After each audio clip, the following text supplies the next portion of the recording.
In the previous video, we've populated these questions from an array. The array has got 3 objects. These objects were constructed based on a class that we've written here, and the class has got 2 instance variables. These were name and answer. Now, this part has been done in the previous video, but this was done in video number 9. But in video number 8, we actually got the form to actually display a green tick next to the correct answer and a red cross next to the wrong answer. But this worked only on one question, which was the first question. But what happens if we submit the form for the rest of the questions? So initially we get a problem because question 1 is not really defined. So that's the first thing. We haven't defined this. That's because we've actually taken out this reference and replaced it with the array. So let's make this work to give us red X's and green ticks next to correct and incorrect, or incorrect and correct answers. So to do that, let's revise this code and fix it. So initially this part pretty much remains the same. There's nothing to change, but the part where the changes need to happen is here, and majorly here. But what we need is, I'm just going to add a comment here that says check the answers for all questions. And what we'll do is we'll use the for each loop, passing in 2 arguments. The first one is the question and the second one is its index. And we also will use the arrow function syntax, close it off and complete. So what happens is the question will be the question at that particular index. So this object, and that. So I loop through all of the objects in the questions array. Now the other thing is, so I'm just gonna cut all of this, indent it, cut it, and we'll be pasting that here. So this will be the end of our for each loop, and this will be the end of our event listener. And let's paste. So after pasting, let's start with making the changes. Now at this particular point, it's grabbing this question, but we would like to actually have that number here. It's 1. In the second part, it's 2. For the third question, it's 3. We'd like that number to dynamically change. And to do that, we can use string interpolation. And to enclose a string, to use string interpolation, we enclose that with backticks. And the backtick is pretty much the key that is right below the escape key on your keyboard. And make sure to also close it off in the same way. And the same for the other one, for the second one. The label.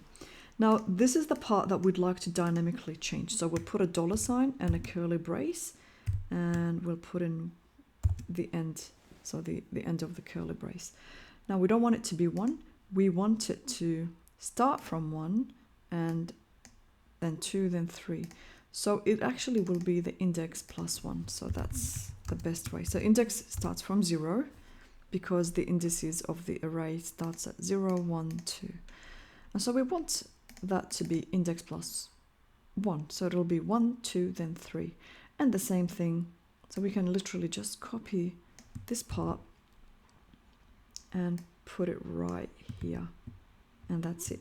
Now the other thing that we need to change is we don't have this reference anymore, but instead it's the question, that current question we are looping. So let's save and refresh and click on check your answer. So this is now working. Let's just make sure it works for correct answers as well and submit our answers, and it's working as expected. But I did mention that some changes will need to be done here. This is for other type of problems. In terms of what happens if we try to submit the form when we haven't selected anything, but everything is selected because it remembers my selection. So let's add a clear button and to be able to clear our form. So we'll go to the index.html page.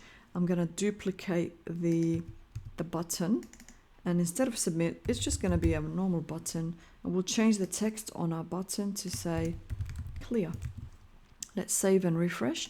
And now we got a clear button on our form. But if I try to click on it, nothing happens. And that's because we need to link this to some JavaScript code that when the user clicks on, the form resets. So let's go ahead and do that. At the end, we'll create a function and we'll call this clear form. Start and end. And here we will grab the form by its ID. So get element, but I don't believe we have an ID for our form. So let's go ahead and do that. So let's copy the same class name and give our form an ID. Let's save before I forget to do that, and then paste in. So we're grabbing the form by its ID, and then what we'll do is we'll call the reset function. Save, and it's still not going to work because the clear button is not linked to this function. So what we can do is we can actually register this to the onClick event. So what this really means is that when the user clicks on this button, call this function. So let's give it a test. And so now it works. If we do something like that and click on submit, and then we can clear, it takes off all of our selections. But we notice that these labels are still there. So let's still do some work. Oh, I even forgot why we did the clear button. I forgot to mention why we created the clear button from the first place. So we'll come back to removing these labels in the end. But what happens if we click on check your answer when we haven't selected anything? So here we get this error that says selected option is null at line 52. So this is actually null because we haven't selected anything. So what we want to do is we want to check if this is selected. And let's save and refresh and let's check the answers. Now we get selected label is null, and that's because what we're doing here is we are saying, is there a selection made? And if there is a selection, is the answer correct? Then if not, try to add the wrong answer, but this label is null. So the other condition that we'd like to add into our else is to check if there is a selection made as well. So this will prevent our form from giving us that error. So if we clear and submit our answers, we have no issue. Because what this means is there a selection made? And if there is a selection made, is it the correct selection? But if not, is there a selection made, but it's the wrong selection, then we'll add the wrong answer label. So that's what it basically means. So checking if there's a selection made first is really important in the case where the user just tries to submit the form when no selection is made. We might want to display an error to the user that they have to make a selection, but that we can worry about in another video. Now, the other thing that we want to do is when we submit the form, and then we clear it, we've still got these labels sitting there. So this is actually easy. We've got the code for removing the labels right here, but I just need to fix the indentation. So if I copy this and put it in here, it will remove the labels. So now when we make any selection and we say clear, it takes off these selections. Let's try including some correct answers there. And when we clear, it takes off all the labels and the selections. But there's one point to mention. We now have duplicated code sitting here and here. It's pretty much the same. So we'll put it into a function and call that function when we need this feature. So we'll call our function clear icons, or yeah, icons would be good. And let's paste. We don't need to pass in the form because the form has been declared right before we go into the event listener. So now what we can do is only call this function when we need it, which is here, and here. So this will still work exactly in the same way. It's just that we've just reduced some code duplication. So that's pretty much it. That's what I wanted to talk about in this video, but there is one more little detail, is we've got that clear button not styled very nicely.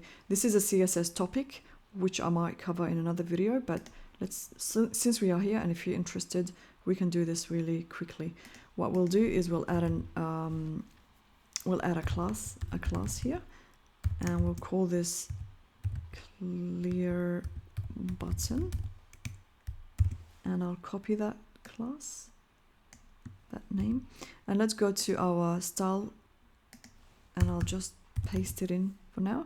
And what I'll do is I'll copy this, I will add a comma to indicate that we would like this CSS to be applied to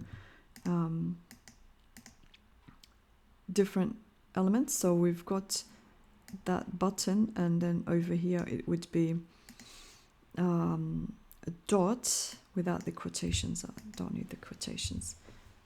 So something like that. Let's see how that works. Save.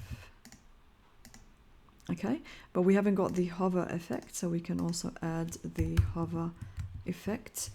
And so what I need to do is dot clear button. Don't know what I copied. And for the hover state. Okay, so now I've got the clear button looking the same way as a submit. That was just an additional detail if you were interested. Other than that, that's what I wanted to speak about, and I'll see you in the next one.